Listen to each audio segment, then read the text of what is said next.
Olá, queridos irmãos, graça e paz da parte do nosso Senhor e Salvador Jesus Cristo.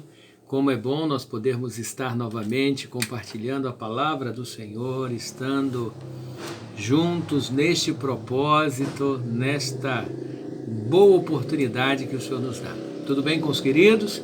Que Deus os encontre em perfeita harmonia, gozando da perfeita paz, da perfeita presença do Senhor na vida de cada um de vocês. Amém? Quero, nesta boa oportunidade, na reflexão, na mensagem deste momento, convidar os amados a que abram as suas Bíblias em Marcos capítulo de número 11, versículo 11. Marcos 11, 11, que diz assim: E Jesus entrou em Jerusalém, no templo, e tendo visto tudo em redor, como se fosse já tarde, saiu para Betânia com os 12. Que Deus aplique a sua palavra bendita ao nosso coração. Amém? O texto relata, irmãos, um episódio assim importante no ministério de Jesus, podemos dizer já literalmente no finalzinho do ministério de Jesus, quando Jesus, ele, em cumprimento, da promessa da palavra de Deus, daquilo mesmo que ele já vinha dizendo aos seus discípulos, lá em Mateus capítulo de número 16, ele quando pergunta sobre o que as pessoas falavam sobre ele, quem ele era, uns diziam que tu és Elias, outro Jeremias, outro João Batista, tal. E ele mesmo pergunta: e vocês, quem dizem que eu sou? Então, Pedro, inspirado pelo Espírito Santo, diz: tu és o Cristo, o Filho do Deus Altíssimo.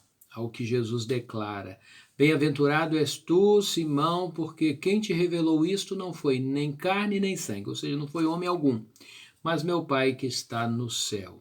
Eu também te digo que tu és Pedro, e sobre esta afirmativa eu edificarei a minha igreja, e as portas do inferno não prevalecerão contra ela.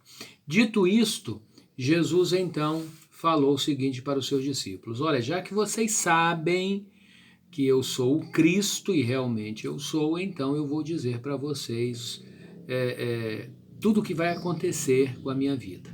Então, vai chegar um determinado tempo que eu vou em Jerusalém, e lá eu padecerei na mão dos anciãos, dos principais, serei maltratado, serei preso, serei crucificado, mas ao terceiro dia eu ressuscito.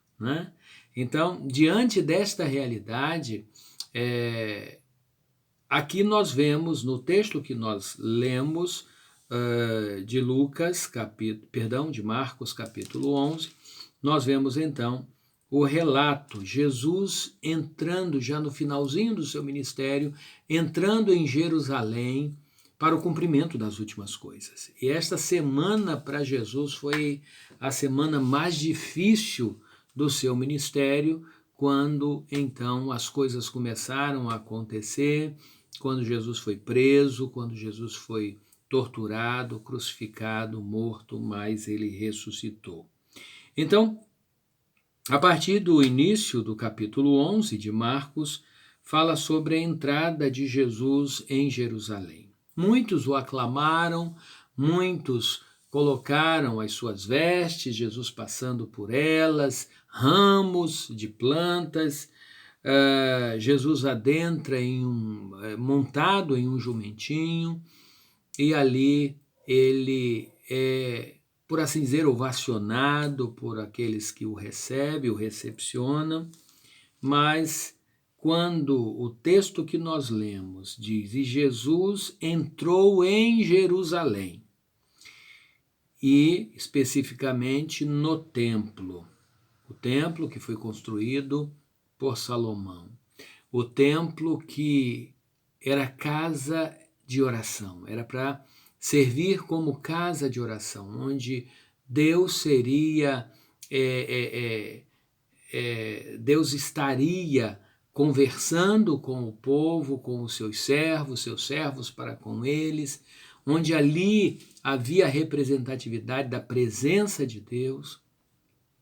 Mas Jesus, então, diz o texto que, tendo visto tudo em seu redor, nas entrelinhas do texto a gente começa a perceber que Jesus começa a analisar muita coisa daquilo que ele viu. Observe, os irmãos, que Jesus era muito criterioso, muito cauteloso, muito atento a tudo que ele via, a tudo que ele ouvia. A gente sabe que, por ser Jesus, ele sondava os corações. Então, ele entra em Jerusalém, ele entra especificamente no templo e ele começa então a olhar ao redor. Ele começa a observar tudo o que estava à sua volta. E paz, meus queridos, ele não gostou de nada daquilo que viu. Não gostou de nada. O texto então diz que, como já era tarde, ele saiu para Betânia com os 12. Mas o texto continua no versículo 12 dizendo: E no dia seguinte, quando saíram de Betânia, Jesus teve fome. E vendo de longe uma figueira, aí entra aquela questão da história da figueira, que ele olha, vai procurar um figo nela e não o achando, amaldiçoa então a figueira por completo. Seus discípulos ficam pasmados e no desenrolar então da história, Jesus volta então para Jerusalém e ali ele, já no versículo 20 diz, e eles passando então pela manhã, viram que a figueira se tinha secado desde a raiz, né? E Pedro então, lembrando-se disse: Mestre, eis que a figueira que tu amaldiçoaste se secou. E Jesus respondendo disse: Tende fé em Deus. Eu tiro, claro, uma lição aqui, eu já tenho compartilhado diversas vezes essa lição que eu tiro, de que o servo de Deus ele precisa dar fruto a tempo e fora de tempo. E posteriormente, então, Jesus ele adentra então em Jerusalém, ele começa então a se indignar com tudo aquilo que ele observa, com tudo aquilo que ele vê. A gente vê isso já no versículo de número 15, quando e vieram a Jerusalém, e Jesus entrando no templo, ele começou a expulsar os que vendiam e compravam no templo, derrubou as mesas dos cambiadores, né, dos cambistas, e as cadeiras dos que vendiam pombos, né, animaizinhos para sacrifícios, e não consentia que alguém levasse algum vaso pelo templo. E ensinava dizendo: Não está escrito, a minha casa será chamada por todas as nações casa de oração? Mas vós a tende feito covis de ladrões. E isto muito indignou os sacerdotes, os religiosos que ali permaneciam, e com isto eles fizeram de tudo realmente para prender Jesus. Mas eu quero focar ainda no início do texto que nós lemos, que foi o versículo de número 11. Jesus entrando em Jerusalém, entrando especificamente no templo, ele começa a ver tudo ao seu redor. Queridos, hoje, inclusive, pela manhã na igreja, eu estive pregando sobre as observações que Jesus faz, baseado em Lucas capítulo de número 21, quando Jesus observa que muitos dos que iam entregar as suas ofertas o faziam porque sobravam, mas ele observa uma mulher que era viúva e que entregou suas 2 únicas moedas que tinha. E ela entregou de toda a sua pobreza. Capítulo 21 de Lucas, versículo de 1 a 4. E nós também refletimos com a igreja dizendo que Jesus, ele olha, ele observa e Jesus sonda os corações.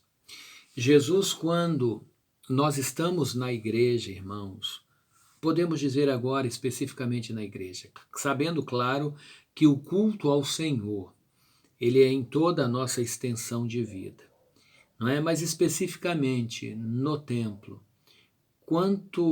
quantas coisas eu imagino que Jesus esteja observando ao seu redor que não tem lhe agradado. Quantas coisas têm ferido o coração de Deus. Quantas coisas têm causado indignação no Senhor ao ponto dele tomar atitudes. Jesus, ele vê o que não está bom. Jesus, ele vê o que não está correto. Jesus, ele vê, uma vez que a casa onde se presta culto é lugar onde ele deve ser reverenciado, adorado, para este fim existe o templo. Não é para encontros sociais, não é para marcarmos reuniões que não seja o culto ao Senhor. Não é para outro fim senão este. Nós precisamos estar inteiros diante do Senhor quando lá estivermos para adorarmos, para cultuarmos ao seu nome. E quantas vezes, queridos, eu imagino que Jesus esteja olhando ao redor, sondando os corações, e ele esteja indignado com muita coisa daquilo que ele vê. Eu lembro-me quando, muito embora não existisse templo, não é? Local, geograficamente falando, mas quando Caim foi prestar culto ao Senhor, quando Abel foi prestar culto ao Senhor, Deus chega para Caim e diz: Caim, você não fez direito. Eu observei, eu vi, eu sondei o seu coração. O que você fez não me agradou. O que você fez não me trouxe contentamento. Faça direito, porque se você fizer direito, você vai conseguir, com certeza, dominar o pecado que está sempre à sua porta. E, lamentavelmente, Caim não ouviu as palavras de Deus e saiu dali e foi para matar o seu irmão, não é? E é lamentável que muito disso acontece quando a gente não se presta a ouvir a voz de Deus. Mas eu quero voltar ao pensamento inicial. Jesus vê o que não está bom ao seu redor. Então eu quero pensar com você, eu quero compartilhar com você. Quando você, querido, está no culto, no templo, adorando ao Senhor, você está por inteiro, ou você está ali como uma pessoa que esteja barganhando com Deus, esteja como que trocando. Eu estou aqui para ser abençoado, eu vou fazer alguma coisa por Deus para ser abençoado. Um jogo de trocas com o Senhor, você está se dando a despeito de receber ou não alguma coisa. Porque, a bem da verdade, queridos, o mais principal nós já recebemos, que foi a vida eterna, que foi Jesus ter se tornado o sacrifício por nós para que nós pudéssemos ter vida e vida completa. Então, observe, queridos, que nós precisamos estar atentos. Às vezes parece que a gente não se apercebe que Jesus, ele vê tudo ao seu redor. Por isto que na tarde do dia anterior, ele vendo aquilo, ele parou para analisar. Ele não tomou atitude nenhuma ainda. Mas no dia seguinte, ele volta ao templo e ele, com indignação, ele vai lá e começa a derrubar as bancas, começa a derrubar aquele comércio imundo, hostil, porque estavam realmente fazendo da casa de Deus um covil de ladrões. Então é muito sério, em estando na casa do Senhor, em estando prestando culto ao Senhor, precisamos estar atentos. Estamos agradando ao Senhor? Estamos fazendo aquilo que Deus realmente se satisfaça? Então reflita sobre isto. Não pense que, do jeito que eu estou fazendo está bom, porque não está bom, não. Não está bom mesmo. O bom é fazermos a vontade do Senhor e estarmos por inteiro sabendo que Ele está aprovando o que nós estamos fazendo. Então, se aperceba disto. Deus, Ele está observando tudo ao redor. aí amplio um pouco mais. Não só no momento do culto na igreja, mas em toda a nossa existência.